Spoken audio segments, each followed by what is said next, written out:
Velkommen til vores screencast om læringsprocesser og evaluering. Det er lavet af Martin, Marie, Jeppe og Søren.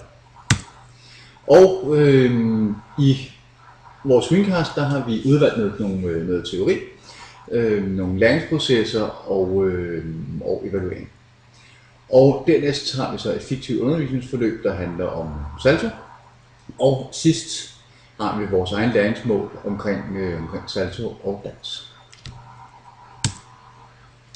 Ja, som sagt så har vi udvalgt lidt teori omkring læringsprocesser, og for kort at definere læring, så til udgangspunkt i Anita Woolfolk, som siger, at læring det er en proces, hvor erfaring skaber en permanent forandring i kundskab eller adfærd.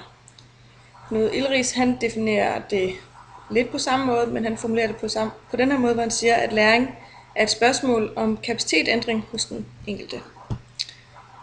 Ilris han mener også, at læring det er kropsforankret og er en kognitiv og affektiv proces, der fungerer i et integreret samspil, som derved påvirker kroppen og dens omgivelser. Ilris han inddeler læring i 4 typer, og der har han den kumulative læring, som er læring, der sker, når man skal lære noget helt nyt, som man på forhånd ikke kender til. Så er der assimilation, som er en tilføjende læring, hvor vi lærer noget nyt, som tilføjes det, vi kan i forvejen. Så har vi den akkomodative læring, som er, hvis man lærer noget, man har lært en gang på en ny måde, eller at man lærer noget nyt om det. Og så siger han, at en overskridende læring. Så har den sidste type læring, som er den transformative læring, som er en mere dybdegående ændring, som han siger er en identifikationsændring, og det er også noget, der sker, når man har identifikationskriser. Ja. Så er vi nået til vores næste punkt, som er lidt kort teori om evaluering, hvor vi først starter med en lille definition af begrebet evaluering, for ligesom at vide, hvad det betyder.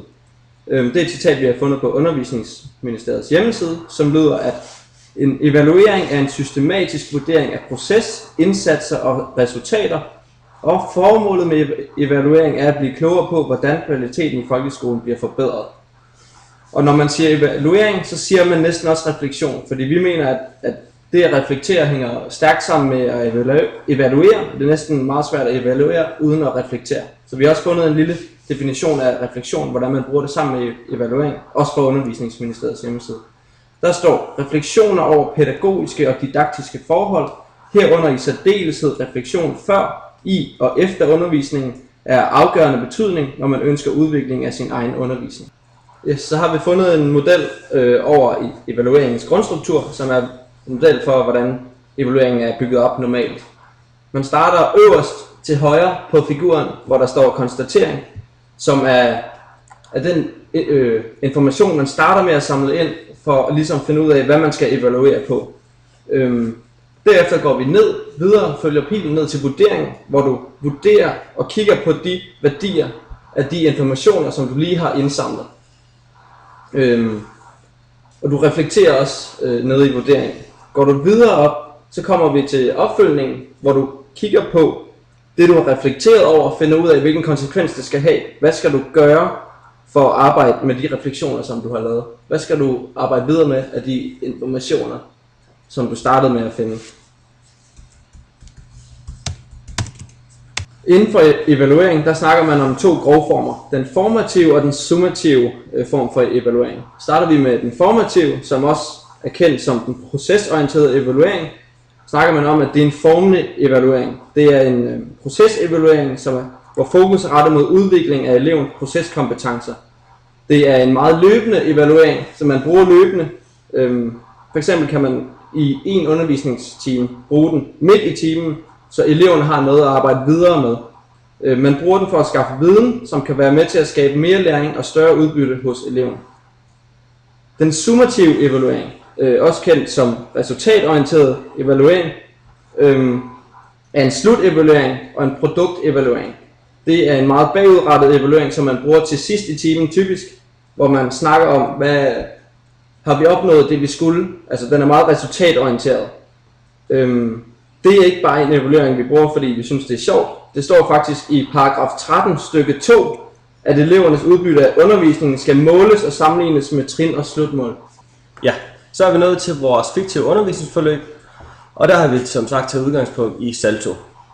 Udgangspunktet i vores forløb, det er idræt i læring, og derfor laver vi evaluering, der har fokus på selve bevægelsen. Det er også derfor, vi har et mål, at kunne udføre en rulle i vores første undervisningsgang. I vores fiktive undervisningsforløb, hvor fokus er på Salto, vil vi derfor levere på selve bevægelsen. Det vil vi gøre igennem lærer-elev-feedback og elev-elev-feedback.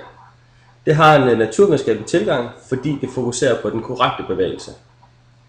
Derudover vil vi bruge samtale til refleksion, hvor vi tager udgangspunkt i en mere fænomenologisk tilgang, hvor vi kan snakke om selve oplevelsen i det at lave en salto.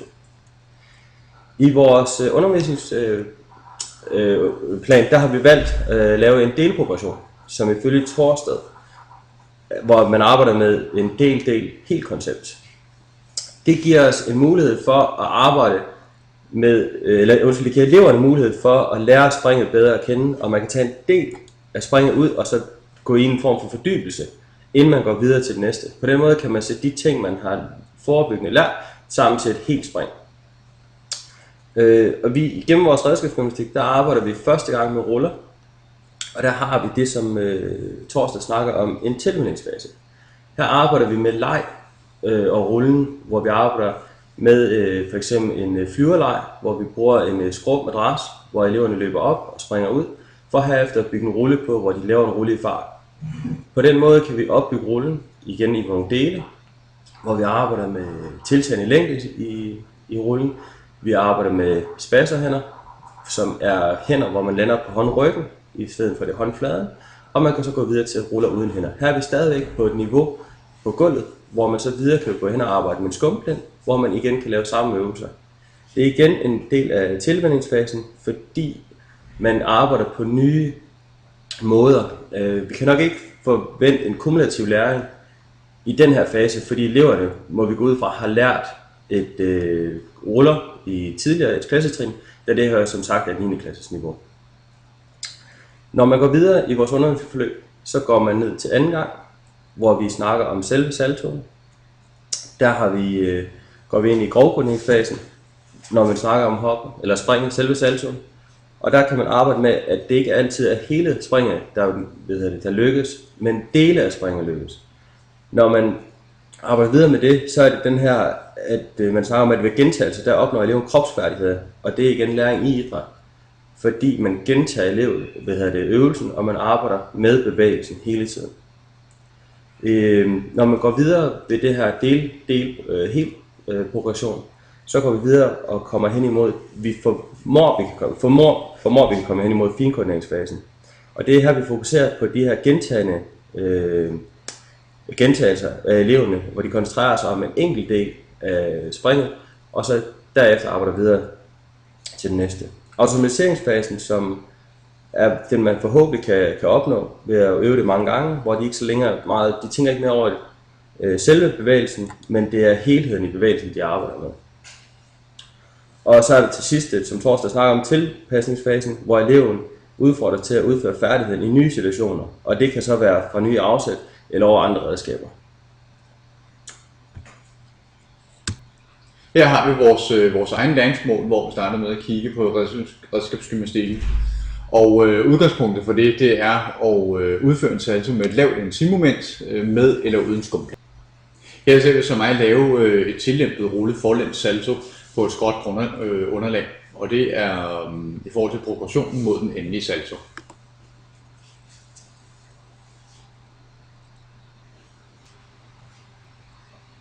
Og Martin laver her en salto over køleskab over saltoplint, som er i forbindelse med progressionen mod den endelige salto.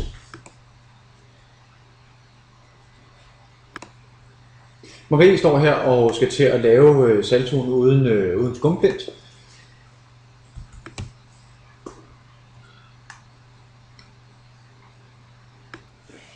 Jeppe skal her til at lave den fulde salto, hvor han tager tilløb fra plint og så ned på trampetten og videre over på madrassen. I tilløbet der er det et enkelt skridt på plinten, som der også står i vores gymnastikbog, som er lavet af Torsted. Og når Jeppe tager skridtet og rammer ned på plinten, så hæver han armen til armstræk op til hovedet til kip. Og det ser vi så her. Og afsættet stemstillingen har Jeppe en lille hoftebøjning og næsten strakte ben. Og fremadlænet for at starte rotationen. Og det er så også her den toniske nakkerefleks den bliver aktiveret, hvor hovedet det bliver bøjet ned på brystet, og der kommer et kraftigt armtræk oppefra og ned for at starte initialmomentet. Jeppe kommer så op i toppunktet af sin springbue, hvor han laver en hurtig sammenlukning af kroppen. Det vil sige, at overkroppen den bliver trukket ned, og armene de bøjes. Hænderne de kobles omkring knæene lige under knæskallen, og rotationen den fortsætter så rundt. Og ved toppunktet af springen, når Jeppe han har ryggen nedad, så åbnes strækkes kroppen for at komme ind i et stort inertimoment for at bremse bevægelsen.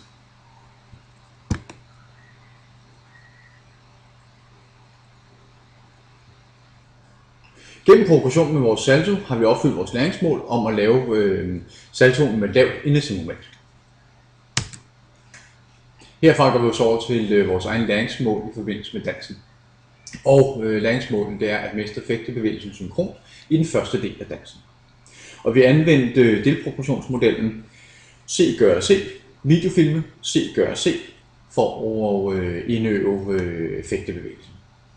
Og der kom så nogle elementer af koordinativ læring ind over overskridende læring, fordi vi i første omgang havde anvendt en fægtebevægelse, hvor vi ikke havde understøttet vores fægtearm, men hvor vores venstre arm flagrede, og det var ikke hensigtsmæssigt i forhold til dansk samlede udtryk.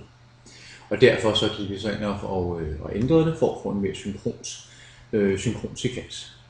Og nu skal vi så se.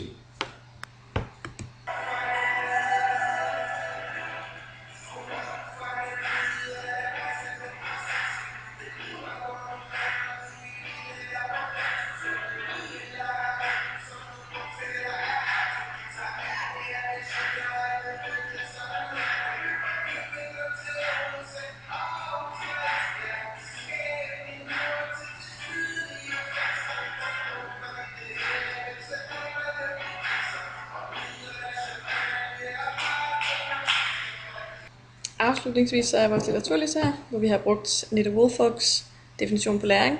Vi har brugt Tom Ritcheys artikel om Ilderis' læringsteorier. Så har vi brugt Henrik Torsted Jørgensens begreber om bevægelse i bogen Redskabsgymnastik. Og fra Undervisningsministeriet har vi brugt definitioner på evaluering og trinmål.